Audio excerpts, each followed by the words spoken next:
Everyone's gone crazy. Everyone should get out of here. We'll never wake up. But I was right, my precious. You are invincible. Precious? What's his precious? A miracle machine. Definitely not impossible. I think he's referring to that machine. What a drunkard. Oh, goodness. The smell of alcohol. Main Fräulein, please allow me to fan the fumes away with my wings. Oh, excellent. Please, fan them away for me, too. Certainly. I've checked the surroundings, but there's no one else here. Isn't that strange? The Fatui is a big organization, but he's the only one left at this camp. What's more, we didn't even see him the last time we were here. Even the larger gentleman from the first time is missing. I think they must be hiding somewhere. As for why they may be hiding, I'm afraid we'll have to ask him. But he's as drunk as Tone-Deaf Bard! Should we wait for him to sober up? Cleanse him with the holy spring of punishment. Main Fräulein means to splash him with water. Ooh, sounds like a good idea! Let's try.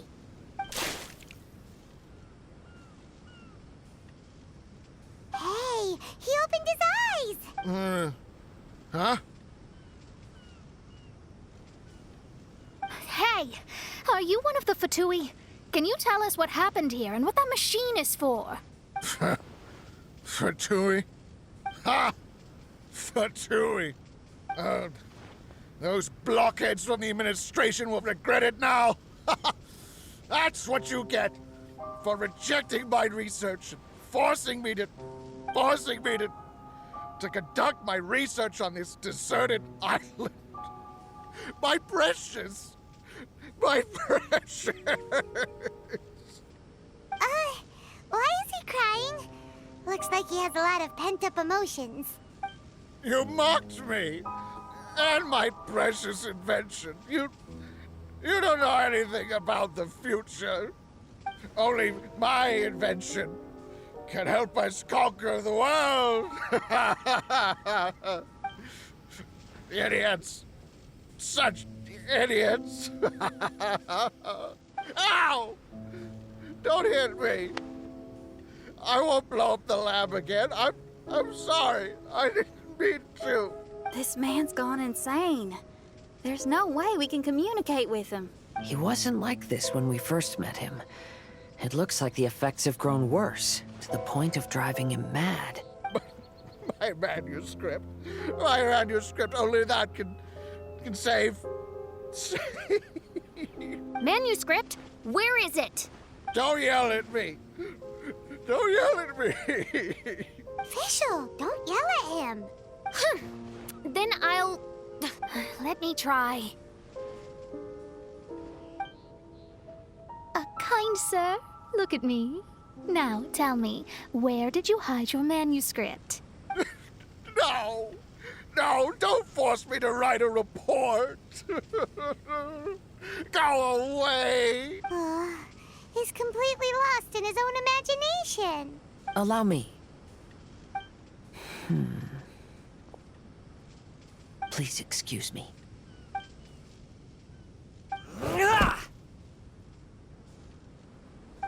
Oh! My butt! My brain is finally starting to work again. It's not a mushy mess anymore. Can you tell me where you put the manuscript? The manuscript. The manuscript is in the crack over there. Finally! Otherwise, I was gonna have to blast some of my loudest rock and roll in his ears. Kazuha hesitated for a long time before making a move. He's so nice. Everyone, let's search the stone cracks nearby for the manuscript.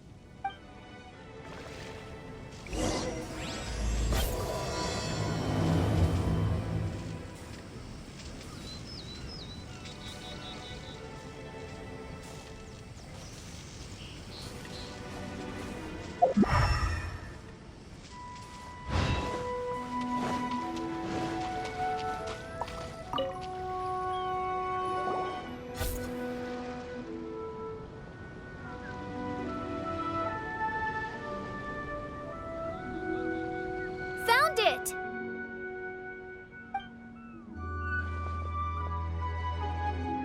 Congratulations! We found the key to solving the problem. Let me see. Just as I thought. This machinery, named cognitive mimicry, is capable of altering the state of people's brains. It was invented by the researcher we met earlier. His name is Persakov. According to the manuscript, the Fatui officials did not support Persakov's research. They believed he had taken the wrong path, but Persakov insisted on putting his machine to use. In order to achieve that, he disassembled the machine and used his connections to transport the parts to this deserted island. How did they find this island? The Fatui's intelligence network is not to be underestimated. Persakov was dead set on carrying out his experiments on this island. Most of his subjects were junior Fatui soldiers who all signed a waiver beforehand. It looks like they really thought this machine would benefit the Fatui. How does the machine work? That's most likely top secret. The manuscript didn't reveal any details, but Persakov did mention that the machine was modeled after the power of a god. Does that mean there's a god connected to these dreamlike mirages, and the Fatui found a way to research it? Clearly. Otherwise, they wouldn't have been able to reproduce the god's power. Anyway, Persakov's experiment did not go as planned. The machine broke down just days after it was activated. They tried to fix it, but the technologically illiterate Fatui soldiers completely ruined the machine. Even its most important component of all, the crystalline cores, got ejected and disappeared. A testament to the importance of maintenance in all aspects of life. I believe we can all learn something from this. Persakov may be a mad scientist, but he didn't want to see his subordinates suffer. Besides, if he didn't solve the problem, he would end up going insane as well. As a last resort, Persakov went out on his own to look for the cores. But he was just a sickly researcher, unfit for the task. He had to give up. Then, Persakov went searching for the soldiers who had gone mad and strayed from the group, and took them to a hidden cave. I think that was where they were at the day we arrived on this island. Persakov was taking a strong Fatui soldier somewhere. Yes, it took Persakov all of his strength to get all the missing soldiers into the cave. He tried to snap them out of it with music and poetry, but nothing worked. We came here once, but there was no one around. Come to think of it, that must have been the day Persakov was busy gathering the soldiers into the cave. There's good news and bad news written on the last few pages. The good news is, Persakov managed to figure out the location of the crystalline cores by piecing together the snippets of information he could get from the delirious soldiers. The bad news is Persakov failed to revive them and eventually succumbed to the device's influence himself. The last few pages of the manuscript are just unintelligible drunken scribbles. It appears that the responsibility for this issue now falls to my retainers and I. There's a map in the manuscript. The markings should indicate the locations of the crystalline cores.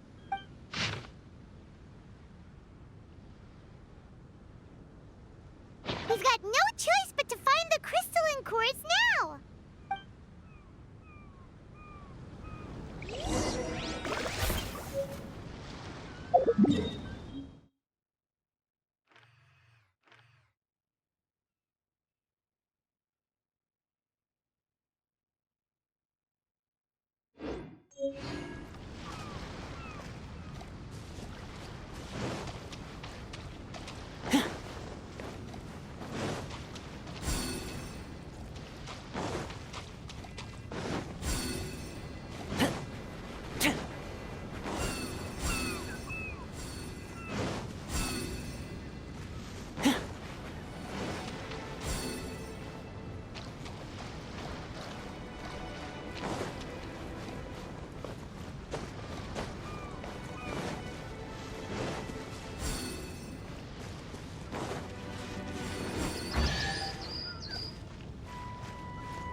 Ooh, what's in here?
really did spend a lot recently. Only 10 Mora left.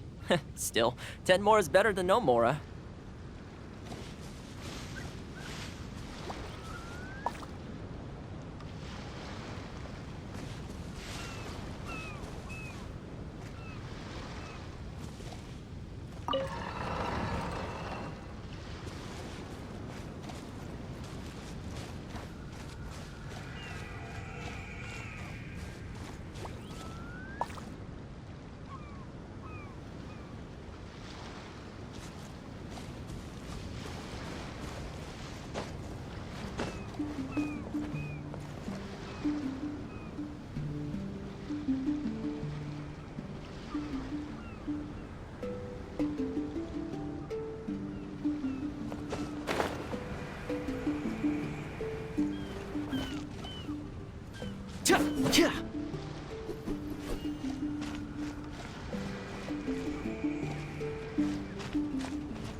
again.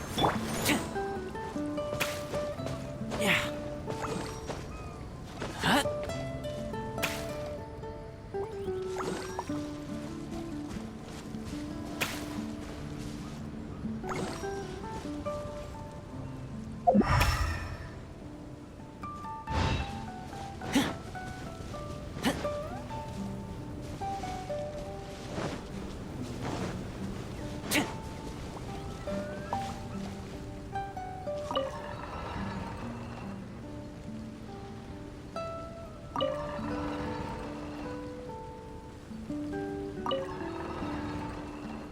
Hey, how about we go for a nice meal sometime? My treat, of course.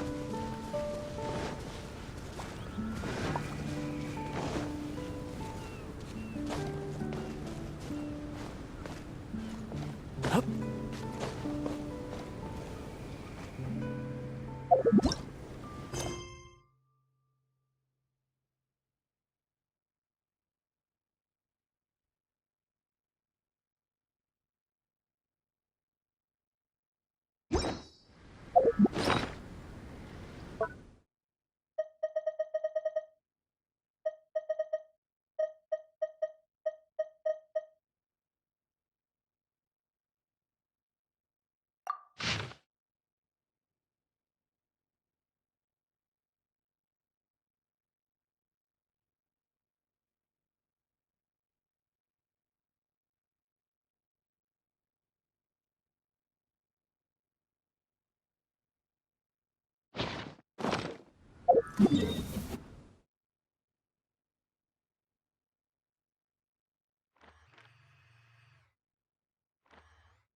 Let's dance. Yeah.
mentioned in the manuscript.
And here's the second one!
We found all the crystalline cores! Let's put them back into the machine!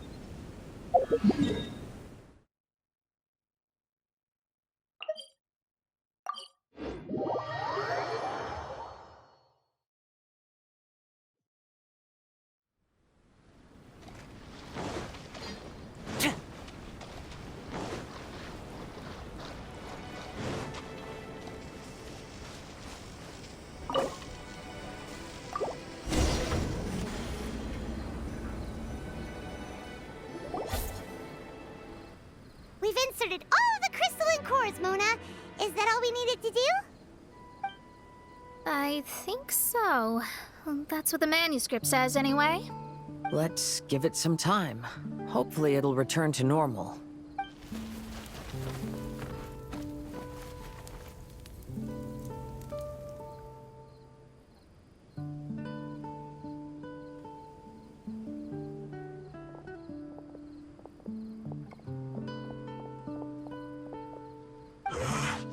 Someone's in our camp. Hey, who are you people? Hold on. Look at the machine. Is it fixed? What? But Mr. Persikov is still lying on the ground over there. We're the ones who fixed the machine! Yeah, you're welcome! We could have had a nice, relaxing vacation if all of this hadn't ended up occupying so much of our time. Apologize to me and my retainers at once. Uh-huh? Oh no, I'm out of here. Hey, don't leave me here on my own. Mr. Persikov's still there. We need to save him. Those two definitely seem a little more lucid now. It looks like we succeeded. Yay! Let's get out of here then! Paimon wants to spend the rest of this vacation back at our own camp. Yeah, but it feels like our camp now. Kinda like our temporary home. Then perhaps we should call it the Embassy of the Imanakreich and Dodoland. Huh? No! That's too many words! Paimon would prefer something easy to remember. Come on, let's go home now.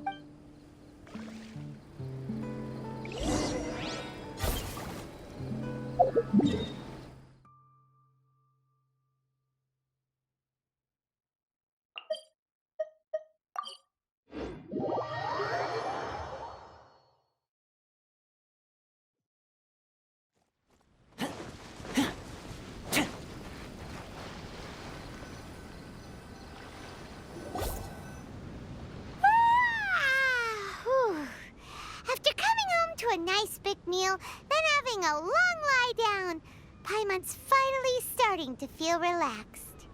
Is the hospitality of the Imanakreich to thy liking? Paimon's loving it. Wonderful. Main Fräulein invited you all here not only to witness the arrival of our Holy Land, but most importantly, she wished that you could all relax and enjoy the summer. Great. Well, I've come to the right place. I love it here. May this place become an eternal paradise. Main Fräulein says she hopes to go on more adventures with you here in the future. Of course. And you should come find me and Leo when you get the time. I'll show you around. Oh, also, my friend runs the best restaurant in Leo. I'm sure you'll love it. If you're into opera, you should go see Yunjin. She's the nicest person, and she likes making friends with new and interesting people. I'm sure the two of you will have plenty to talk about with your shared passion for theatrics. Oh? If Lady Xinyan speaks so highly of it, then I must entertain the idea. Traveler, I have a suggestion. There's a snack called roasted lavender melon in Inazuma, which goes rather well with fish. Why don't we roast some fruit and seafood for dinner tonight? Then it's decided. I'll go gather some more fruit. And for seasoning... Yep, that should do it. Ah, you're all here.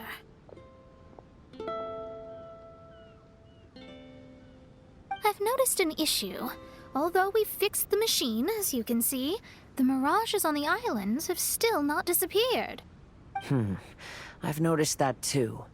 But considering it took some time for the mirages to appear, it may also take some time for them to disappear.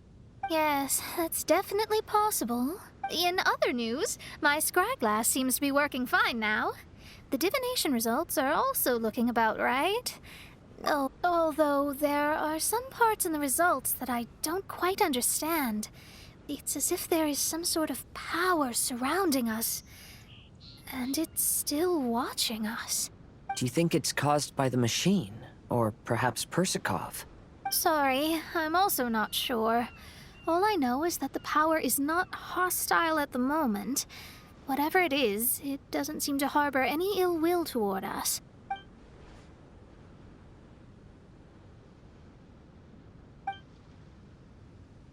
Well, although there's nothing left to disturb us and we can finally kick back and enjoy our vacation, we still ought to be cautious while we're on these islands. I will keep seeing what the stars say every day. I promised Fischl that I'd be her guard. I can help. Good. I'll be counting on you. Goodness knows why those girls are so carefree about everything. I suppose it falls to me to be extra vigilant. Oh, coming. Oh, so we're gonna call the tone-deaf bard, right?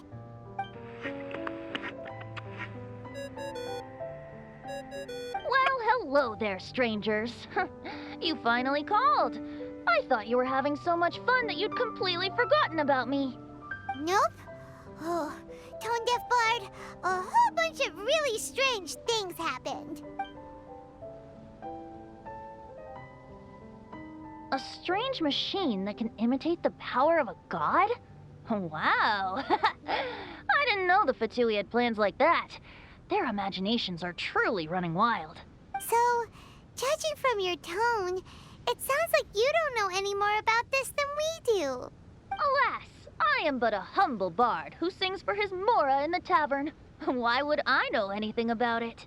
Ugh, so annoying. But other than that, did you two have fun? We did! We ate a lot of yummy food and saw loads of amazing things. It was really cool. That's good. The point of traveling is to record any feelings stirred along the way. As long as you had an unforgettable experience, this journey has served its purpose. As for the mysterious voice, although we don't know who it was, not only did she not harm you, she also helped you to gain a better understanding of each other, right? If you look at it that way, maybe she meant you well. I mean, if she was able to intercept Alice's communication tool, I'm sure she's also plenty capable of attacking you. Tone-deaf bard is right. I'm glad to bring you some peace of mind. Just enjoy your vacation to the fullest. And don't forget to tell me all about the marvelous mirages when you get back. I want to record all these beautiful memories and turn them into ballads. Every summer will become an unforgettable song. Then I'll just wait for your return. Happy vacationing! If tone-deaf bard thinks it's okay, then maybe there's nothing to worry about. After all, tone-deaf bard is still a god. We should probably trust him. Let's head back. We don't want to keep everyone waiting. Hold on. Didn't Fischl say earlier that she's going to catch some crabs? Oh, Paimon wants to go too! you have solved the mystery. Doesn't it make you feel happy? Satisfied? Don't worry, I won't hurt you. I'm just a little bird that sometimes flies by these islands, and am now watching you from far, far away. I just so happened to sense a power here that has something to do with me. I was curious, so I landed on the beach to quietly watch everything that took place on these islands. It was fascinating. The ones who came here to work were so busy, and yet I still saw genuine smiles on their faces from time to time. And then all of you arrived later on, bringing your glorious dreamscapes and wonderful willpower. Your dreams are like the pure and delicate bubbles floating on the water. The more beautiful the illusion, the more it fascinates me. I'm not able to travel myself, but I do admire free spirits like yourself. So, I helped them design a little something for you all. I hope you liked it. As I said, I don't have an agenda. I'm just a little bird. I stopped here to admire your lives, joys, sorrows, and all. You are a special person with a unique and brilliant glow. I decided to communicate with you in this way because I'm really curious about you. There's no need to wonder about my name. Maybe one day in the future, we will meet in another place. When that time comes, I think you'll be able to recognize me.